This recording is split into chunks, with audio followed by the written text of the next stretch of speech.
Word of unfailing love. 2 Samuel chapter 16.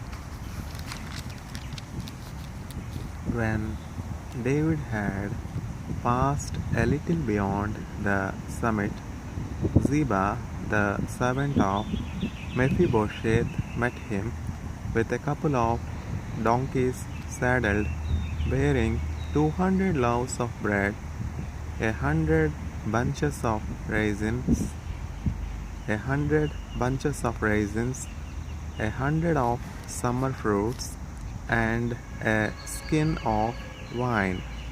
And the king said to Ziba, "Why have you brought these?"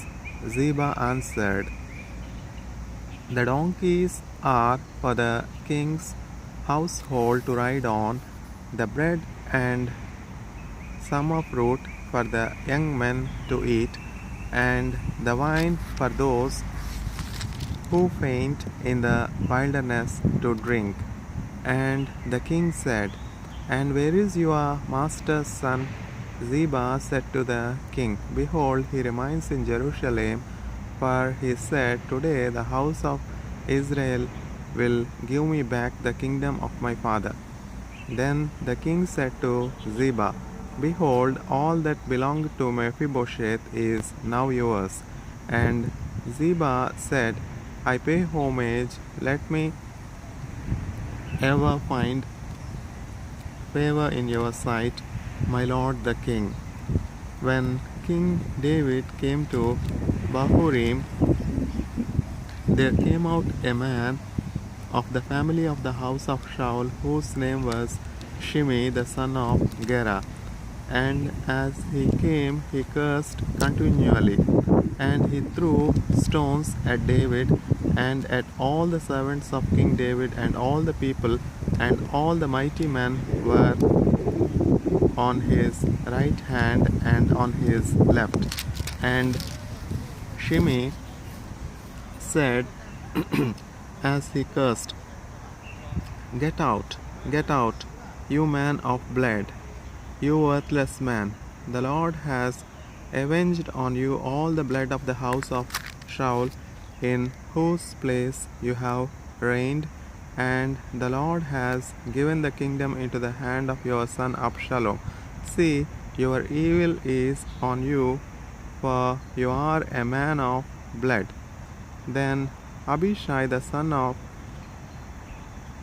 Zeruiah said to the king, "Why should this dead dog curse my lord the king? Let me go over and take off his head." But the king said, "What have I to do with you, you sons of Zeruiah? If he is cursing because the Lord has said to him, 'Curse David,' who then shall say, 'Why have you done so?'" And David said to Abishai and to all his servants, "Behold, my own son seeks my life. How much more now may this Benjaminite leave him alone, and let him curse, for the Lord has told him to.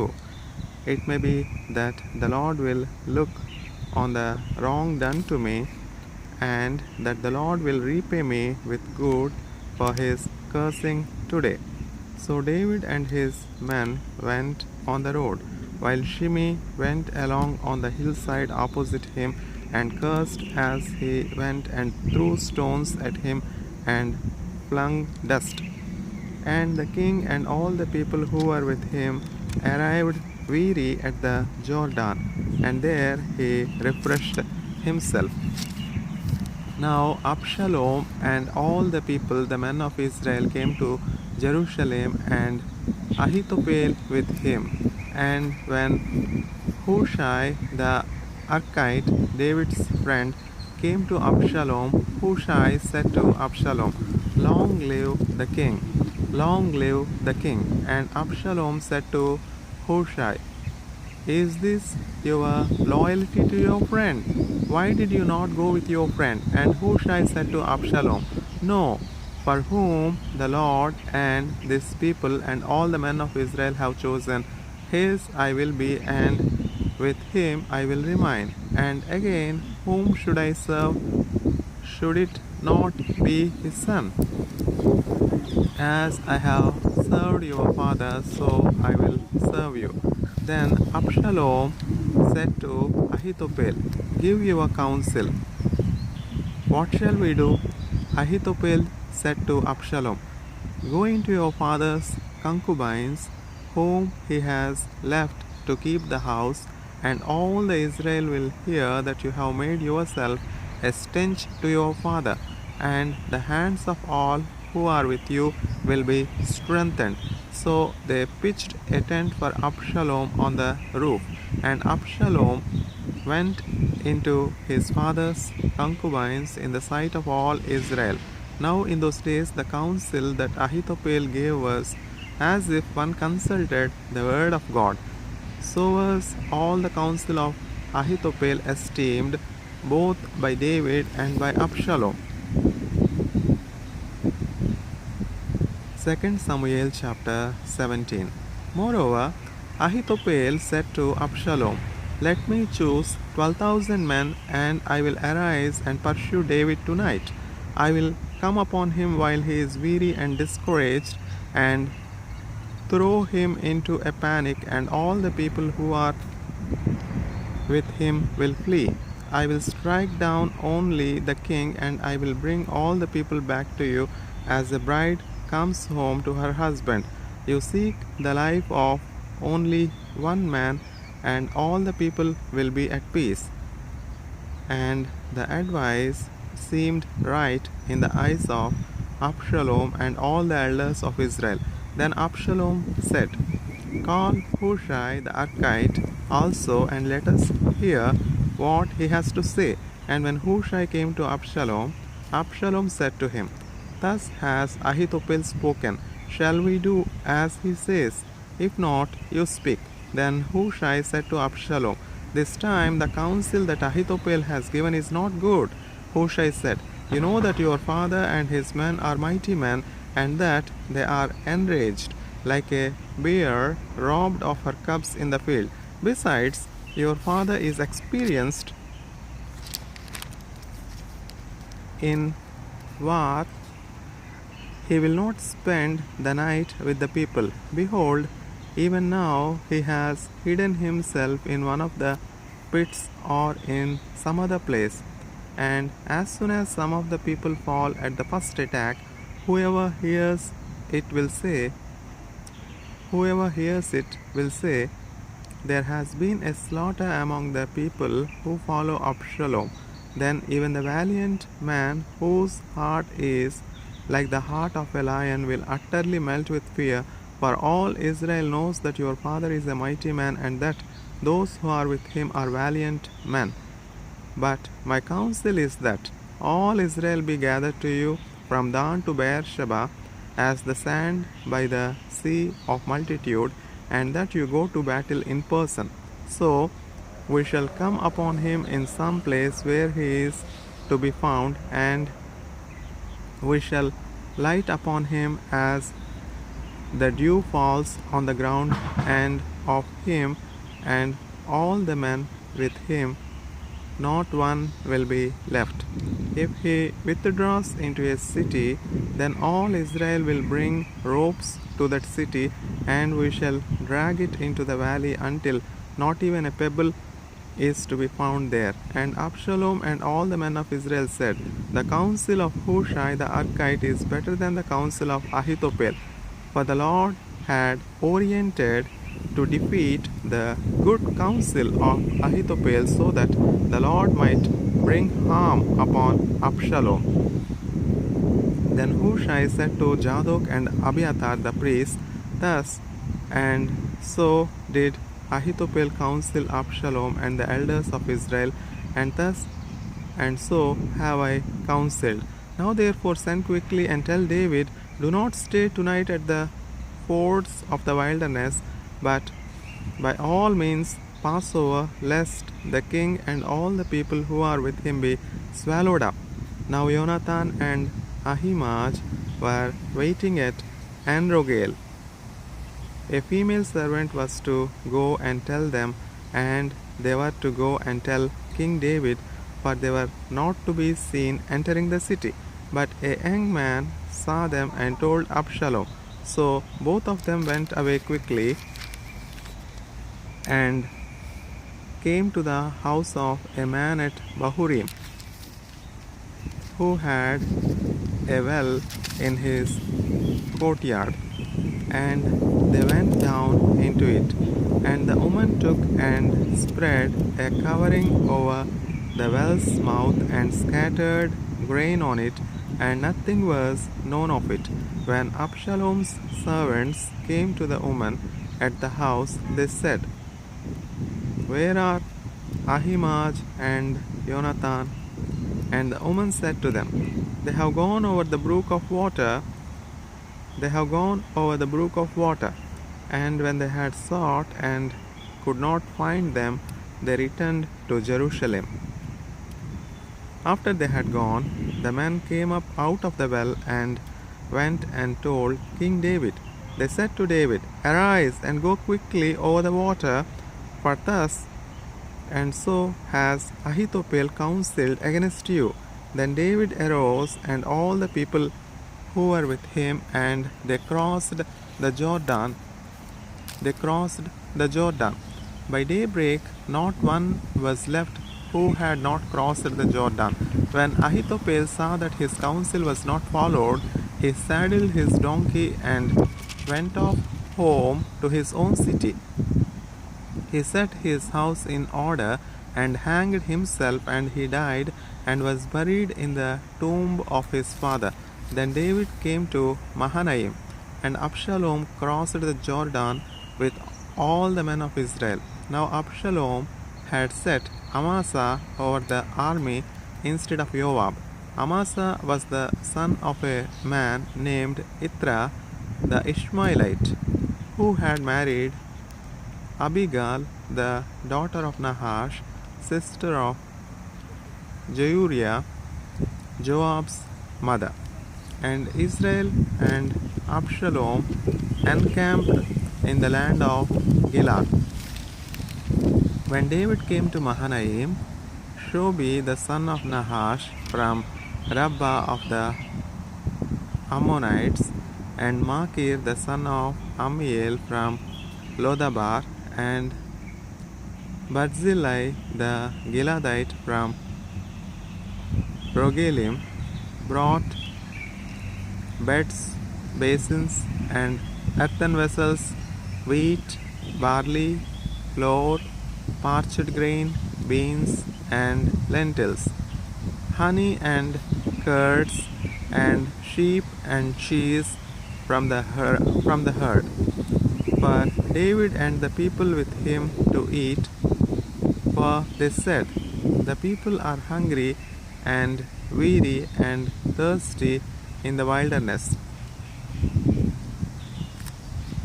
2 Samuel chapter 18. Then David mustered the men who were with him, and set over them commanders of thousands and commanders of hundreds. And David sent out the army, 1/3 under the command of Joab, 1/3 under the command of Abishai, the son of Zeruiah, Joab's brother, and 1/3 under the command of Ittai the Gittite. And the king said to the men, "I myself will also go out with you." But the men said, "You shall not go out, for if we flee, they will not care about us. If half of us die, they will not care about us. But you are worth 10,000 of us. Therefore it is better that you send us help from the city." The king said to them, "Whatever seems best to you, I will do." So the king stood at the side of the gate, while all the army marched out by hundreds and by thousands. And the king ordered Joab and Abishai and Ittai, "Deal gently for my sake with the young man Abshalom." And all the people heard when the king gave orders to all the commanders about Abshalom. So the army went out into the field against Israel, and the battle was fought in the forest of Ephraim. And the men of Israel were defeated thereby, the servants of David, and the loss there was great.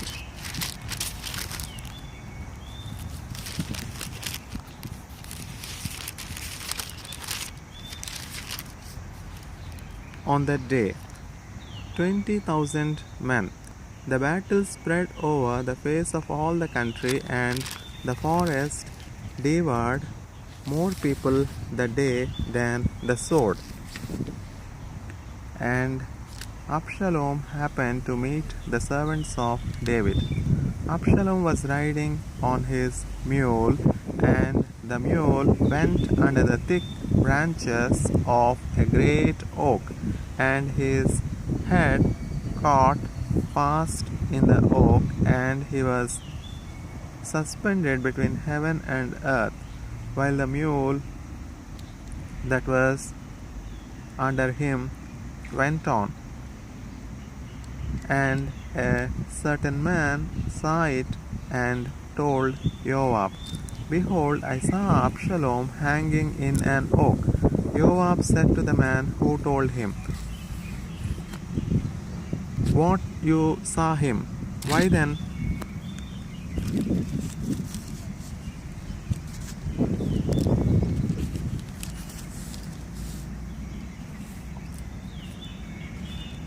did you not strike him there to the ground?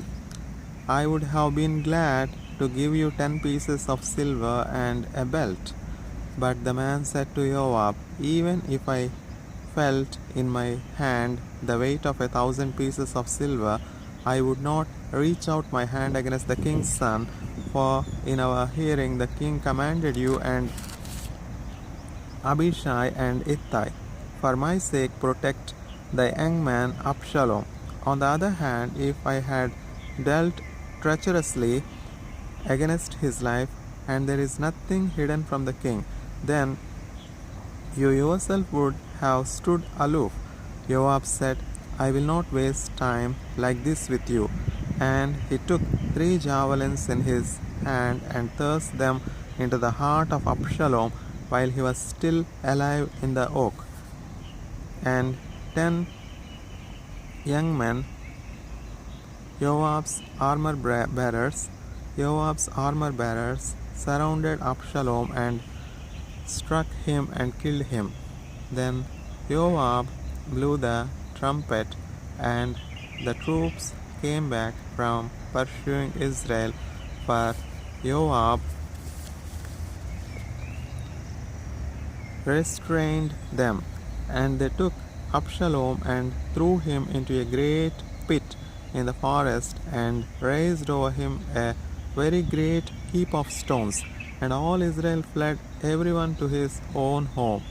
Now Abshalom in his lifetime had taken and set up for himself the pillar that is in the king's valley, for he said, "I have no son to keep my name in remembrance." He called the pillar after his own name, and it is called Abshalom's monument to this day. Then Ahimaaz, the son of Zadok, said, "Let me run and carry news to the king that the Lord has delivered him from the hand of his enemies." And Joab said to him, "You are not to carry the news today. You may carry news another day, but today you shall carry no news, because the king's son is dead." Then Joab said to the Cushite, "Go, tell the king what you have seen." The Cushite bowed before Joab and ran.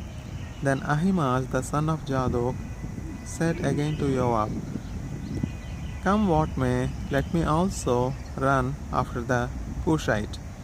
And Joab said, "Why will you run, my son, seeing that you will have no reward for the news?" "Come what may," he said, "I will run."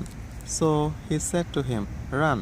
Then Ahimaaz ran by the way of the plain and outran the Cushite.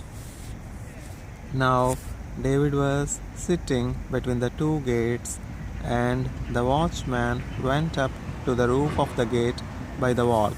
And when he lifted up his eyes and looked, he saw a man running alone.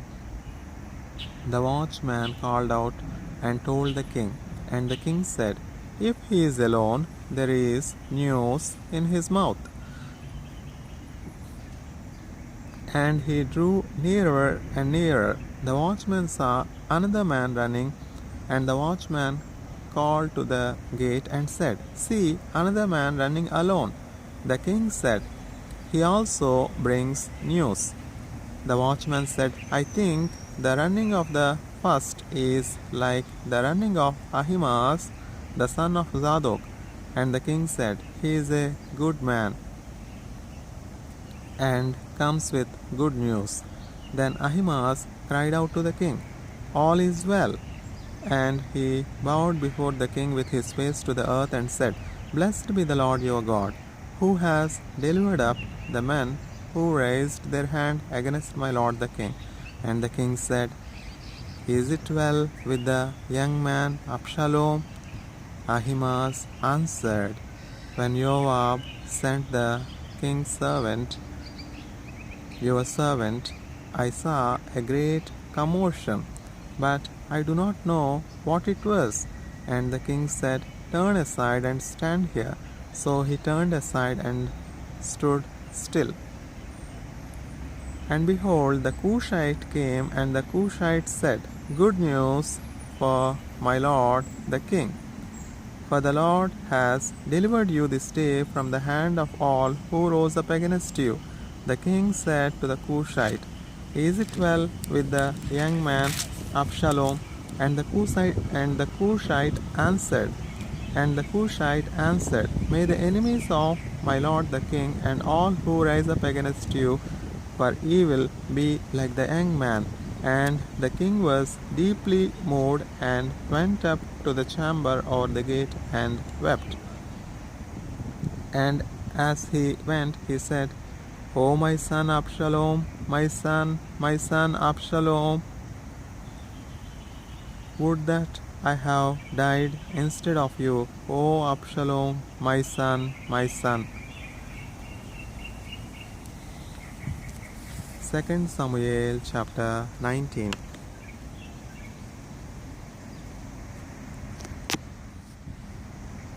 It was told Joab, "Behold, the king is weeping and mourning for Absalom." So the victory that day was turned into mourning for all the people, for the people heard that day the king is grieving for his son. And the people stole into the city that day as people steal in who are ashamed when they flee in battle. The king covered his face, and the king cried with a loud voice, "O my son Abshalom, O Abshalom, my son, my son." Then Joab came into the house to the king and said, "You have today covered with shame the faces of all your servants who have this day saved your life and the lives of your sons and your daughters and the lives of your wives and your concubines, because you love those who hate you and hate those who love you. For you have made it clear today that commanders and servants are nothing to you. For today I know that if Absalom were alive and all of us were dead today, then you would be pleased. Now therefore arise, go out and speak kindly to your servants, for I swear by the Lord, if you do not go, not a man will stay with you this night, and this will be worse for you than all the evil that has come upon you from your youth until now." Then the king arose and took his seat in the gate. And the people were all told, "Behold, the king is sitting in the gate." And all the people came before the king. Now Israel had fled every man to his own home. And all the people were arguing throughout all the tribes of Israel, saying, The king delivered us from the hand of our enemies and saved us from the hand of the Philistines, and now he has fled out of the land from Abshalom. But Abshalom, whom we anointed over us, is dead in battle. Now therefore, why do you say nothing about bringing the king back? And King David sent this message to Zadok and Abiathar the priests. Say to the elders of Judah, Why should you be the last to bring the king back to his house, when the word of all Israel has come to the king? You are my brothers, you are my bone and my flesh. Why then should you be the last to bring back the king? And say to Amasa, Are you not my bone and my flesh? God do so to me and more also, if you are not commander of my army from now on in place of Joab. And he swayed the heart of all the men of Judah as one man, so that they sent word to the king, Return, both you and all your servants. So the king came back to the Jordan, and Judah came to Gilgal, and Judah came to Gilgal to meet the king and to bring the king over to Jordan. And Judah came to Gilgal to meet the king and to bring the king over the Jordan. And Shimei the son of Gera the Benjamite, and Shimei the son of Gera the Benjaminite from Bahurim hurried to come down with the men of Judah to meet King David, and with him were 1,000 men from Benjamin, and Ziba the servant of the house of Shaul with his 15 sons and his 20 servants rushed down to the Jordan before the king, and they crossed the ford to bring over the king's household and to do his pleasure. And Shimei the son of Gera fell down before the king as he was about to cross the Jordan, and said to the king, Let not my lord hold me guilty, or remember how your servant did wrong on the day my lord the king left Jerusalem. Do not let the king take it to heart, for your servant knows that I have sinned. Therefore, behold, I have come this day, the first of all the house of Joseph, to come down to meet my lord the king.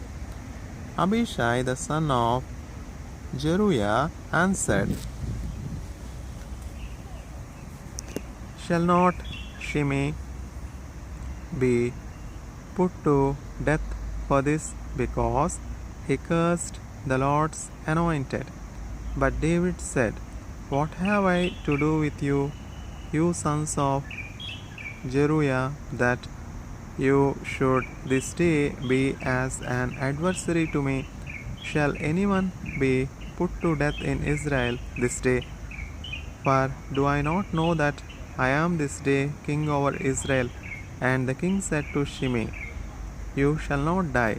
And the king gave him his oath.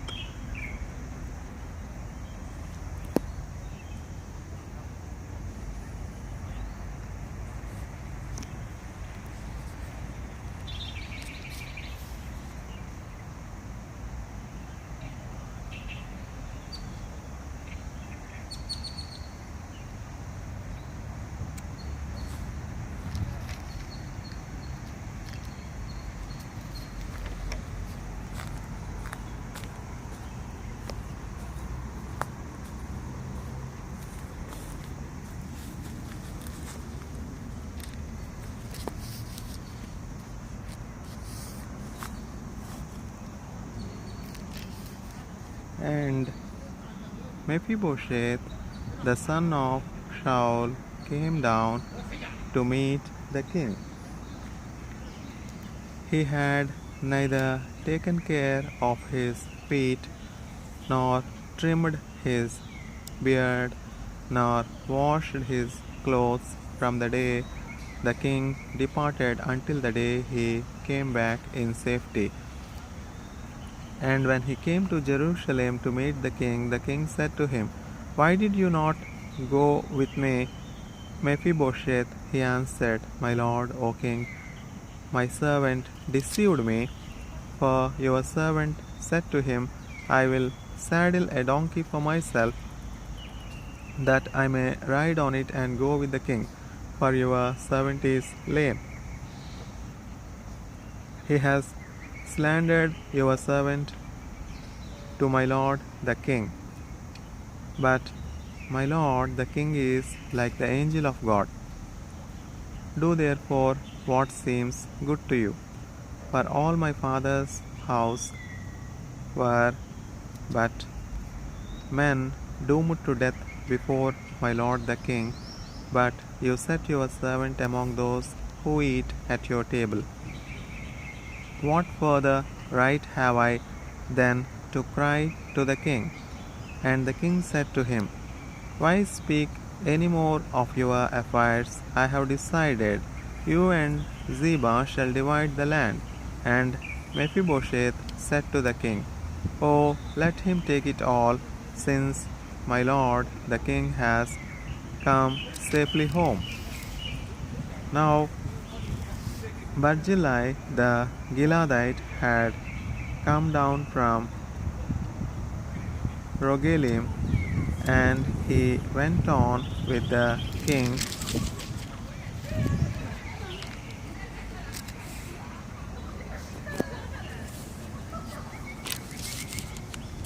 to the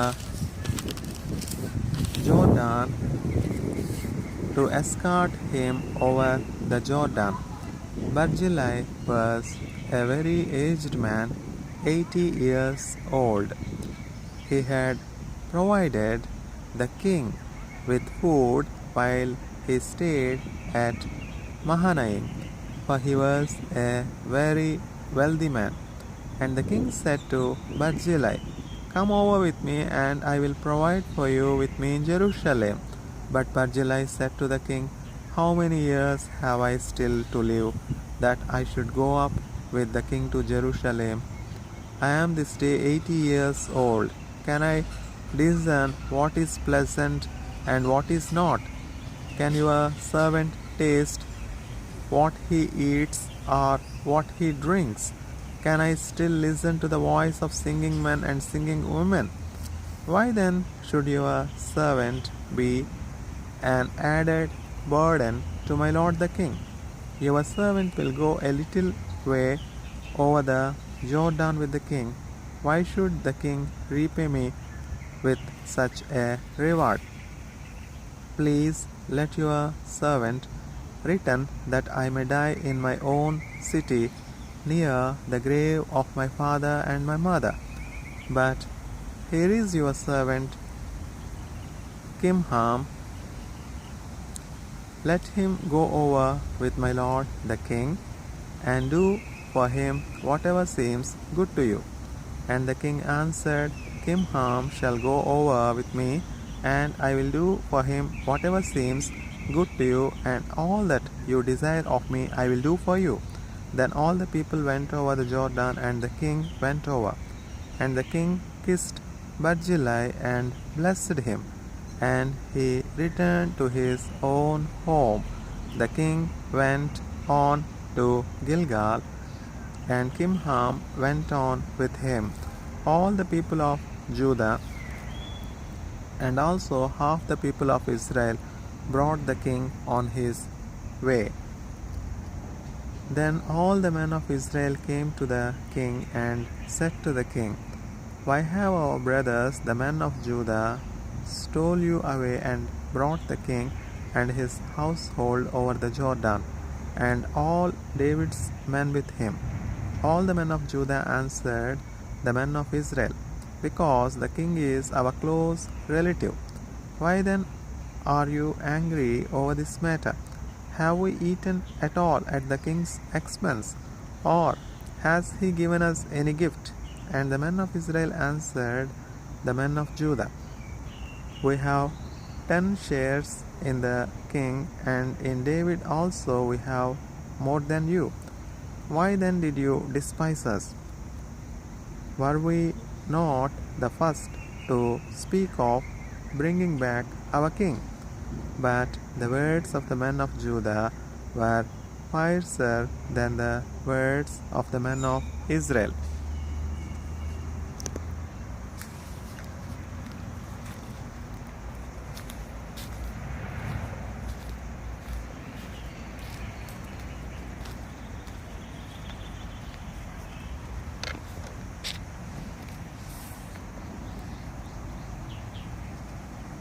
Second Samuel chapter 20.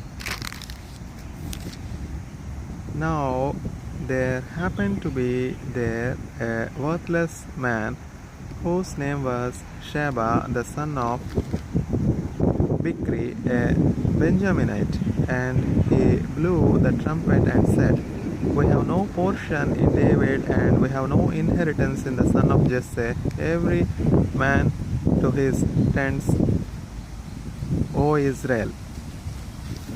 So all the men of Israel withdrew from David and followed Sheba the son of Bichri. But the men of Judah followed their king steadfastly from the Jordan to Jerusalem. And David came to his house at Jerusalem, and the king took the 10 concubines whom he had left to care for the house and put them in a house under guard and provided for them, but did not go into them. So they were shut up until the day of their death, living as if in widowhood. Then the king said to Amasa, Call the men of Judah together to me within 3 days, and be here yourself. So Amasa went to summon Judah, but he delayed beyond the set time that had been appointed him. And David said to Abishai, Now Sheba the son of Bichri will do us more harm than Abshalom. Take your Lord's servants and pursue him, lest he get himself to fortified cities and escape from us. And there went out after him Joab's men and the Kerethites and the Pelethites and all the mighty men. They went out from Jerusalem to pursue Sheba the son of Bichri. When they were at the great stone that is in Gibeon, Amasa came to meet them. Now Joab was wearing a soldier's garment, and over it was a belt with a sword in its sheath fastened on his thigh, and as he went forward it fell out. And Joab said to Amasa, Is it well with you, my brother? And Joab took Amasa by the beard with his right hand to kiss him. But Amasa did not observe the sword that was in Joab's hand. So Joab struck him with it in the stomach and spilled his entrails to the ground without striking a second blow, and he died. Then Joab and Abishai, his brother, pursued Sheba the son of Bichri. And one of Joab's young men took his stand by Amasa and said, Whoever favors Joab and whoever is for David, let him follow Joab. And Amasa lay wallowing in his blood in the highway. And anyone who came by seeing him stopped. And when the man saw that all the people stopped, he carried Amasa out of the highway into the field and threw a garment over him. When he was taken out of the highway, all the people went on after Joab to pursue Sheba, the king of Bikri, to pursue Sheba, the son of Bikri. And Sheba passed through all the tribes of Israel to Abel of Bethmaach, and all the Bikrites assembled and followed him in. And all the men who were with Joab came and besieged him in Abel of Bethmaachah. They cast up a mound against the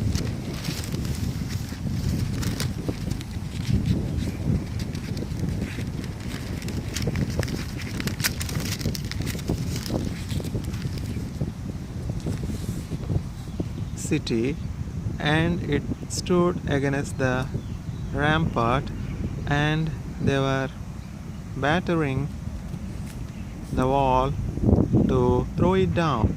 Then a wise woman called from the city, "Listen, listen, tell Joab, come here, that I may speak to you." And he came near her, and the woman said, "Are you Joab?" He answered, "I am." Then she said to him, "Listen to the words of your servant." And he answered, "I am listening." Then she said, "They used to say in former times, 'Let them but ask counsel at Abel.' And so they settled a matter. I am one of those who are peaceable and faithful in Israel. You seek to destroy a city that is a mother in Israel. Why will you swallow up the heritage of the Lord?" Joab answered, "Far be it from me, far be it, that I should swallow up or destroy. That is not true. But a man of the hill country of Ephraim called Sheba, the son of Bichri, has lifted up his hand against King David. Give up him alone, and I will withdraw from the city." And the woman said to Joab, "Behold, his head will be thrown to you over the wall." Then the woman went to all the people in her wisdom, and they cut off the head of Sheba, the son of Bichri, and threw it out to Joab. So he blew the trumpet, and they dispersed from the city, every man to his home. And Joab returned to Jerusalem to the king. Now Joab was in command of all the army of Israel, and Benaiah the son of Jehoiada was in command of the Kerethites and the Pelethites, and Adoram was in charge of the forced labor, and Jehoshaphat the son of Ahilud was the recorder, and Sheva was secretary, and Zadok and Abiathar were priests, and Ira the Jairite was also David's priest, and Ira the Jairite was also David's priest.